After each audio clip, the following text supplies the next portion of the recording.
de l'aéroport de Montréal. Ah! Bonjour les filles, je me nomme Alice et vous êtes les deux gagnantes pour l'échange culturel en Pologne. Ce pays est 32 fois plus petit que le Canada. Vous irez passer un séjour dans leur capitale Varsovie et vous vivrez avec une Polonaise. Ce pays compte 38,3 millions d'habitants et son climat est semblable au Canada mais un peu moins froid.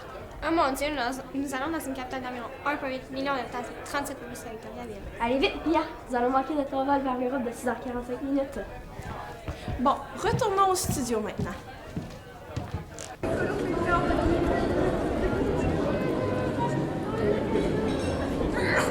Dzień dobry les filles. Cela signifie bonjour en polonais. Bienvenue à Varsovie. Ce soir, nous mangeons des pierogies et pour dessert, des pączki, des délicieux beignets frais à la confiture. Les pierogies sont à base de pommes de terre, de tranches de bacon et de fromage fort. Miam, c'est vraiment délicieux. Est-ce vrai que dans votre pays, nous devons goûter à tout lors des repas? Oui, effectivement, sinon cela est impoli. Demain, je vous invite à visiter Varsovie avec moi. Avec plaisir.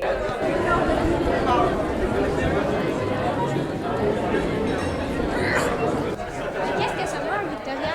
C'est l'Umschlagplatz, un monument à la mémoire des Juifs exécutés pendant la Deuxième Guerre mondiale. Tout d'abord, la Pologne est fondée dans les années 1900 par la Pologne. Par la suite, même si l'histoire de la Pologne est très riche, un des événements marquants est la Deuxième Guerre mondiale. En effet, la Pologne est connue pour avoir vécu plusieurs camps de concentration comme Auschwitz. Est-ce vrai qu'après la Seconde Guerre mondiale, la Pologne a été dirigée par les Russes?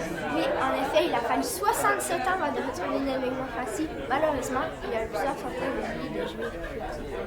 Y a-t-il un effet précis? Oui, justement,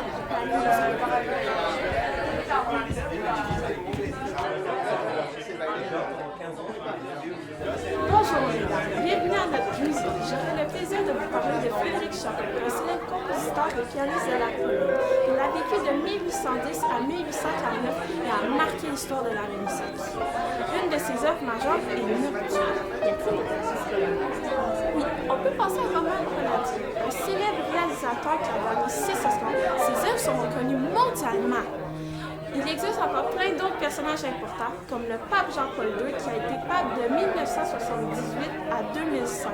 Il fut le premier Polonais à occuper ce poste et a travaillé pour la paix dans le monde toute sa vie. Très intéressant. Ça me fait plaisir, ça vous fera 10 laitiers. Alors les filles, comment avez-vous trouvé votre voyage? C'était merveilleux. Et cadeau de cette belle vue sur la mer Baltique.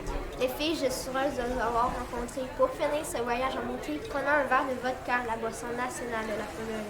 Cheers! Non, mais à la place de dire chin, nous disons golem. Golem!